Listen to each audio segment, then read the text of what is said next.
하나님의 말씀은 고린도전서 15장입니다. 신약성경 283페이지입니다. 고린도전서 15장 29절부터 34절까지 한 절씩 교독하겠습니다. 고린도전서 15장 29절부터 34절까지 한 절씩 교독하겠습니다. 만일 죽은 자들이 도무지 다시 살아나지 못하면 죽은 자들을 위하여 세례를 받는 자들이 무엇을 하겠느냐? 어찌하여 그들을 위하여 세례를 받느냐? 형제들아, 내가 그리스도 예수 우리 주 안에서 가진 바 너희에 대한 나의 자랑을 두고 단언하노니 나는 날마다 죽노라.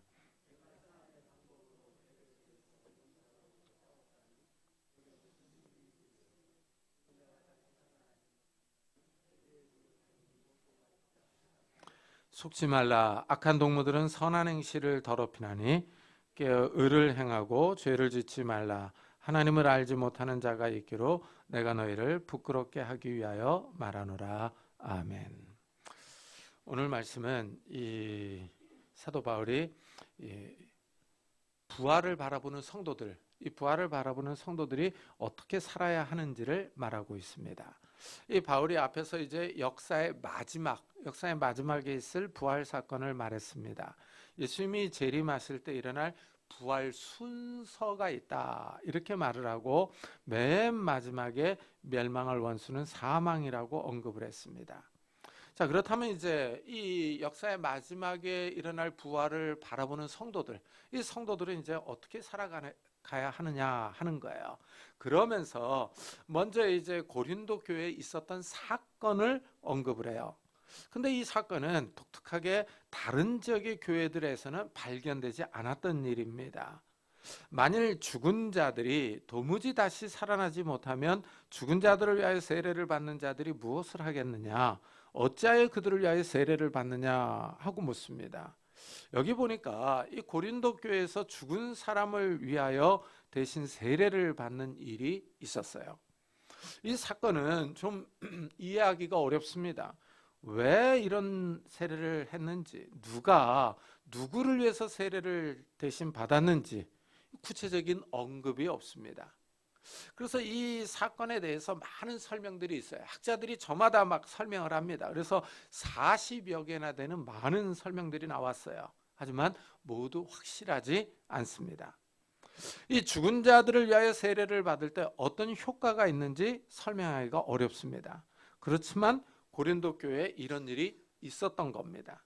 이래서 바울이 이 점을 지적하면서 부활이 있다는 사실을 논증하는 거예요. 이 고린도 교회에서 죽은 사람을 위하여 세례를 받는 일이 있는데 부활이 없다면 왜 이런 일을 하겠느냐 하고 묻는 겁니다. 이것은 아마도 세례를 받지 않고 죽은 성도를 위해서 누군가 대신 세례를 받은 것 같습니다. 왜 이런 일을 했는지는 정확하게 알 수 없어요. 하지만 확실한 사실은 부활이 있다는 사실을 바라보고 부활을 믿고서 이런 일을 한 겁니다. 이 세례는 물에 완전히 몸을 담그고 나옵니다. 사람이 물속에 들어가면 숨을 쉴 수 없어요. 죽음을 상징합니다. 이 물에서 나오면 숨을 쉬고 다시 살 수 있습니다. 세례는 이렇게 사망과 생명을 상징적으로 보여줍니다. 세례는 사망과 다시 사는 것, 즉 새 생명 가운데 사는 것을 보여줍니다. 예수님이 다시 사신 것을 믿으며 부활의 생명으로 사는 것을 의미합니다. 그래서 이 세례는 예수 그리스도와 함께 죽고 함께 사는 것을 의미하는 거예요. 그런데 어떤 사람이 예수를 믿고 세례를 받지 못하고 죽었습니다.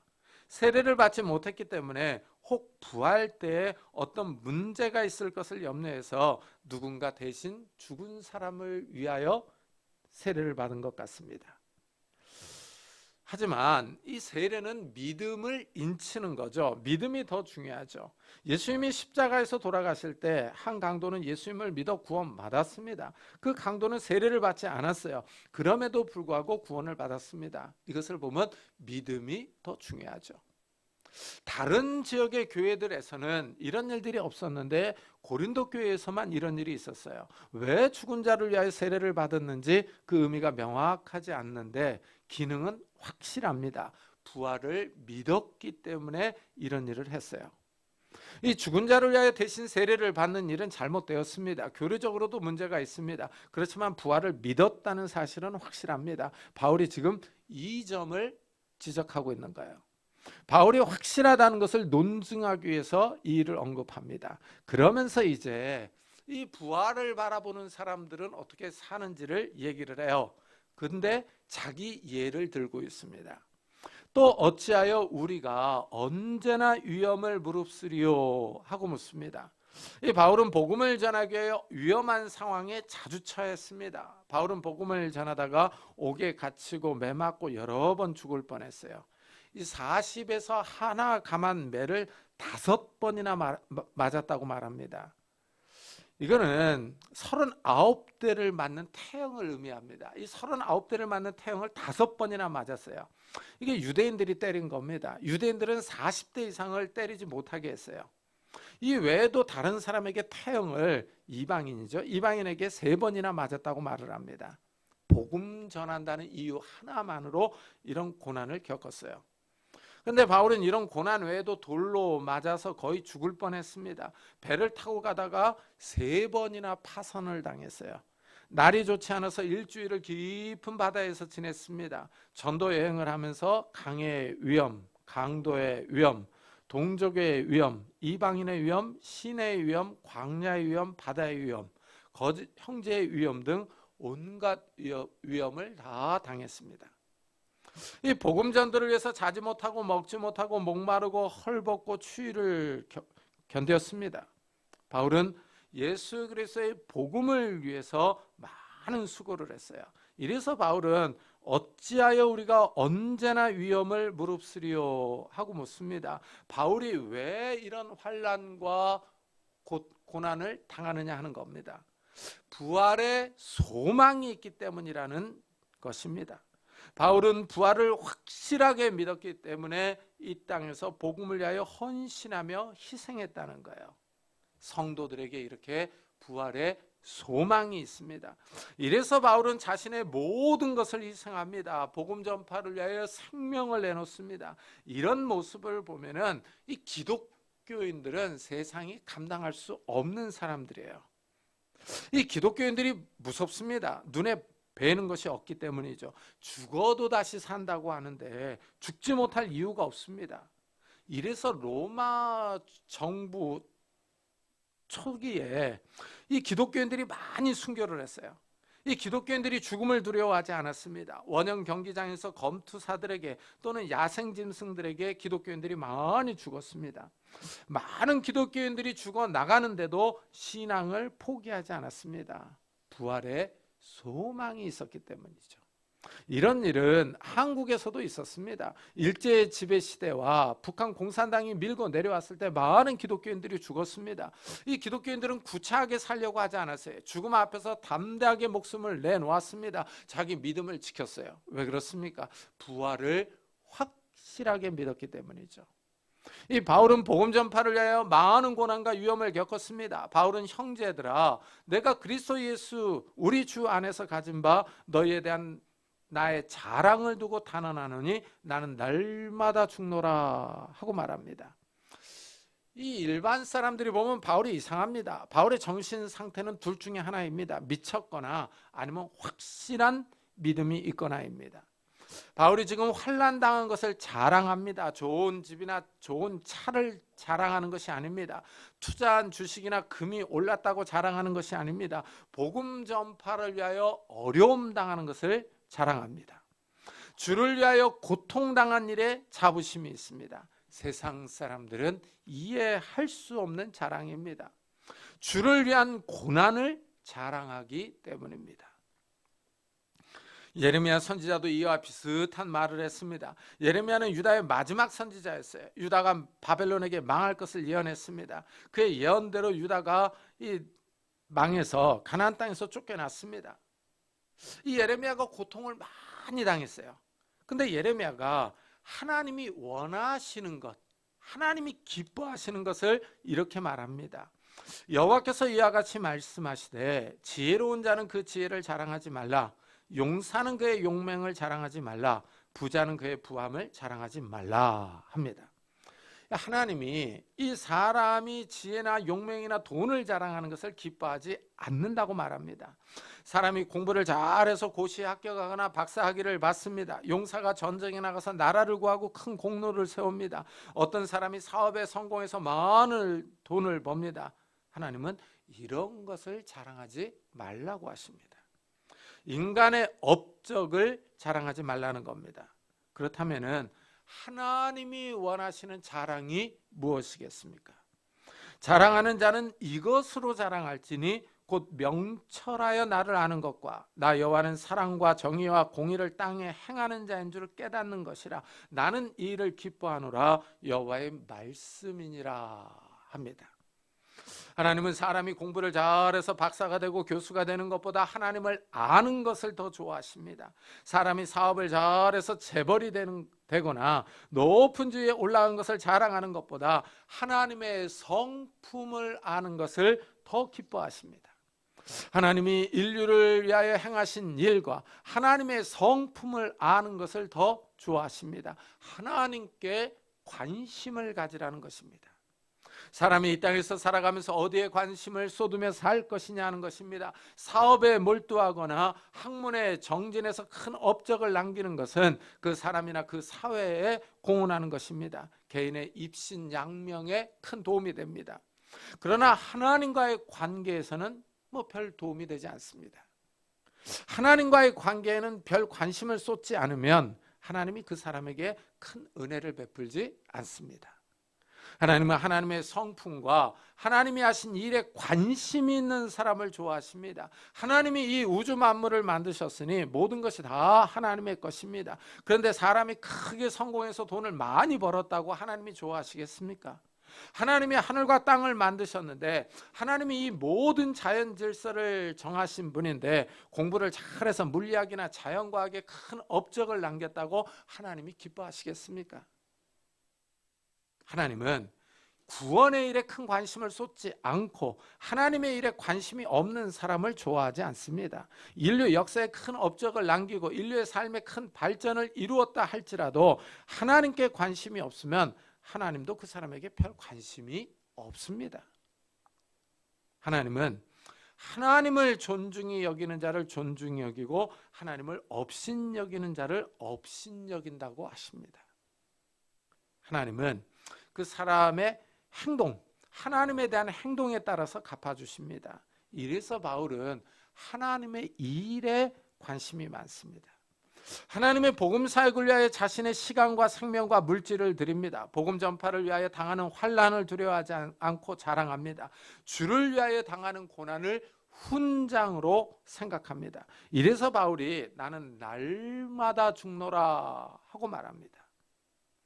바울이 복음 전파를 위하여 유럽과 소아시아 지역을 걸어 다녔습니다. 당연히 고통스러운 때도 있고 어려운 때도 있습니다. 특별히 야생동물을 만날 때도 있었습니다.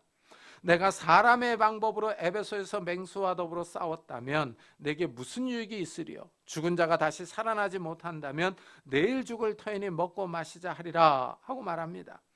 바울이 야생동물을 만나서 싸웠습니다. 그런데 가정법으로 말을 합니다. 만일 사람의 방법대로 야생동물과 싸웠다면 무슨 이익이 있겠느냐 하고 묻습니다.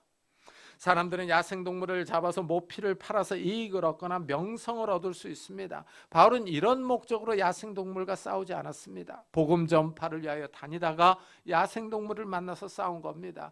바울은 돈과 명예를 위해서 짐승과 싸운 것이 아닙니다. 부활의 복음에 대한 확신이 있었기 때문입니다. 바울은 부활의 확신이 있어서 야생동물과도 싸웠습니다. 그런데 만일 부활의 소망이 없다면 인생에 무슨 낙이 있겠습니까? 부활이 없다면 쾌락주의가 더 좋을 것이라고 말합니다. 죽은 자가 다시 살아나지 못한다면 먹고 마시고 즐기는 것이 가장 좋습니다. 뭐하러 매맞고 춥고 배고프고 헐벗고 고생하며 복음을 전하며 다니겠습니까? 오늘날도 마찬가지입니다. 만일 우리가 믿는 부활이 없다면, 죽으면 모든 것이 끝난다면 우리도 먹고 마시고 즐기는 것이 더 좋습니다.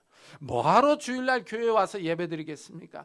자연에 나가서 좋은 날씨를 즐기며 먹고 마시는 것이 더 좋을 겁니다. 성도들도 가만히 보면 불쌍합니다. 주말이 되면 어디 놀러 가지도 않고 교회에 옵니다. 부활의 소망이 없다면 교회 드리는 헌금으로 가족들과 함께 외식이라도 한 번 더 하는 것이 더 좋을 겁니다.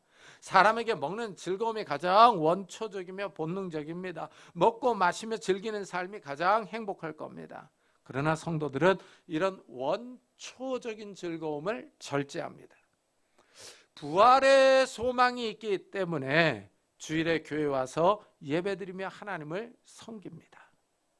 바울은 고린도 교회 성도들에게 이렇게 권면합니다. 속지 말라.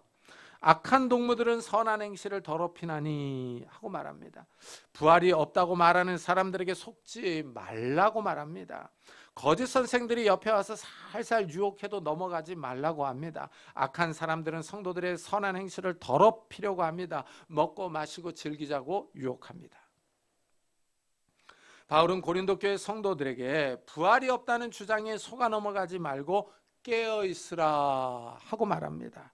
깨어 의를 행하고 죄를 짓지 말라. 하나님을 알지 못하는 자가 있기로 내가 너희를 부끄럽게 하기 위하여 말하노라 합니다. 깨어 있으라 라고 말을 해요. 이거는 건전한 정신 상태로 있는 것을 의미합니다. 술 취하지 않고 옳은 마음을 갖는 것입니다. 의를 행하려면 무엇이 옳은지를 잘 생각해야 합니다. 주의 깊게 살펴서 죄를 짓지 말아야 합니다. 무엇보다도 주위에서 이상한 말을 하는 사람들을 피해야 합니다. 같이 술 먹으러 가자, 클럽에 가자 하고 유혹하는 사람들을 멀리해야 합니다. 투자해서 큰 소득을 낼 수 있다고 속삭이는 사람을 만나지 말아야 합니다. 우리의 탐욕을 자극하는 유혹입니다. 아니 그렇게 큰 이익을 남기는 좋은 투자처가 있으면 혼자 조용히 하지 다른 사람에게 알려주지 않습니다. 이익이 크다는 것은 그만큼 큰 위험을 감수해야 한다는 의미입니다. 이런 경제적인 유혹에 넘어가면은 인생이 피곤해집니다. 한번 큰 손해를 입으면 복구하기가 힘들어집니다. 욕심을 절제하지 않으면 삶이 힘들어지고 신앙생활을 잘하기가 어려워집니다. 이 시대가 어렵습니다. 우리가 깨어 있어야 하며 지혜롭게 생각해야 할 시대입니다. 바울은 고린도 교회에 하나님을 알지 못하는 자도 있다고 말합니다. 부활이 없다고 주장하는 사람들입니다. 하나님을 알지 못하는 사람들은 바울 시대나 우리 시대나 마찬가지입니다. 우리는 하나님을 알지 못하는 사람들을 늘 만나고 같이 사업하고 대화합니다. 우리 주변에 하나님을 알고 믿는 사람보다 믿지 않는 사람들이 더 많습니다. 이래서 깨어 있어야 합니다. 건전한 정신 상태를 가지고 지혜롭게 생각하며 살아가야 합니다. 오늘 말씀은 부활을 믿는 우리가 어떤 자세로 이 악한 세상에서 살아가야 하는지를 말합니다. 바울은 나는 날마다 죽노라 하고 말합니다. 복음을 위하여, 하나님 나라를 위하여 자신의 모든 것을 희생한다는 의미입니다. 자신의 시간, 물질, 재능, 더 나아가 생명까지도 아끼지 않고 하나님의 복음을 위하여 헌신하고 있다는 말입니다. 이 바울의 헌신과 희생은 모든 성도에게 자극을 줍니다. 도전을 줍니다. 바울의 헌신과 희생 덕분에 이방인인 우리에게까지 복음이 전해졌기 때문입니다. 바울이 복음을 전하기 위해 당한 모든 위험과 어려움이 우리에게 신선한 자극을 줍니다. 우리도 복음을 위하여 하나님 나라를 위하여 더 헌신하며 희생할 것을 요구하기 때문입니다. 우리는 이 땅에서 살고 있습니다. 그렇지만 우리의 시선은 하늘나라에 있습니다. 우리는 부활의 소망을 안고 살아갑니다. 부활의 소망과 확신으로 이 세상에 살면서 이 세상의 문화에 동화되지 않으려고 노력합니다. 세속화의 물결에 같이 휩쓸려 살아가는 것이 아니라 깨어 있으려고 합니다. 먹고 마시며 육체적인 즐거움을 추구하는 삶을 절제하며 하나님을 섬깁니다. 바울이 나는 날마다 죽노라 하고 말을 합니다. 하나님 나라를 위하여, 복음을 위하여 헌신한다는 의미입니다. 날마다 깨어 있어서 이 부활의 복음을 위하여 살아가는 성도님들이 되시기를 예수 그리스도의 이름으로 축복합니다. 기도하겠습니다. 우리 한번 들은 말씀을 생각하면서 정말 바울이 나는 날마다 죽노라 하면서 이 복음을 위해서 헌신했는데 우리도 주님을 더욱더 사랑하며 주님의 말씀대로 살아가게 해달라고 우리 한번 같이 기도하도록 하겠습니다. 하나님 아버지 감사를 드립니다. 오늘 주님 앞에 나와 주님께 예배를 드리며 귀한 말씀을 들었습니다. 바울은 나는 날마다 죽노라 하면서 정말 부활의 소망을 바라보며 자신의 삶을 희생하며 헌신하며 살았습니다. 하나님 아버지 이런 바울을 본받아서 우리도 정말 하나님의 나라와 교회를 위하여 헌신하며 살아갈 수 있는 믿음의 성도들이 다 될 수 있도록 은혜를 다하여 주옵소서. 하나님 우리에게 은혜를 주시기를 원합니다. 깨어있기를 원합니다. 기도하기를 원합니다. 하나님을 바라보기를 원합니다. 하나님 아버지 약한 시대에서 우리가 깨어있어서 주를 위하여 살아갈 수 있는 자들이 되게 하여 주옵소서. 부활이 없다고 주장하는 악한 사람들에게 속지 않게 하여 주시고 우리를 유혹하며 우리를 시험하려고 다가오는 사람들에게 우리가 속지 않도록 하나님 은혜를 다하여 주옵소서. 하나님 욕심을 절제하게 하여 주시고 하나님 아버지 쾌락주의를 절제하게 하여 주옵소서. 이 먹고 마시며 즐기는 그런 삶을 절제하면서 날마다 하나님 앞에 나아갈 수 있는 자들이 되게 하여 주시기를 원합니다. 하나님 아버지 우리의 정욕과 속욕과 하나님 아버지 우리의 욕심을 절제하면서 우리도 날마다 우리 자신을 쳐서 복종케 하면서 주님 앞에 나아갈 수 있는 믿음의 성도들이 될 수 있도록 은혜를 다하여 주옵소서. 말씀을 읽고 묵상하며 주의 복음 사역을 위해 기도하며 교회를 위해 깨어 기도할 수 있는 믿음의 성도들이 다 될 수 있도록 은혜를 다하여 주옵소서. 하나님 나라를 위하여 깨어 기도할 수 있는 성도들이 될 수 있도록 은혜를 다하여 주옵소서. 하나님 오늘도 우리가 예배를 드리고 이제 또 나가서 한 주일 동안 생활합니다. 하나님 우리에게 은혜를 주시고 우리와 함께하여 주셔서 어느 곳에서 무엇을 하든지 우리를 지켜주시고 보호해 주시기를 원합니다. 우리가 깨어있어 의를 행하며 하나님께로 더 가까이 가며 주를 위하여 기도하며 우리의 하나님 아버지의 욕심들과 이 세상을 사랑하는 마음들을 절제하면서 하나님 앞에 더 한 걸음 한 걸음 나아갈 수 있도록 주여 축복해 주시옵소서. 주님을 위해 더 헌신하며 살아갈 수 있는 믿음의 성도들이 다 될 수 있도록 은혜를 더해 주옵소서. 주님 축복해 주옵소서.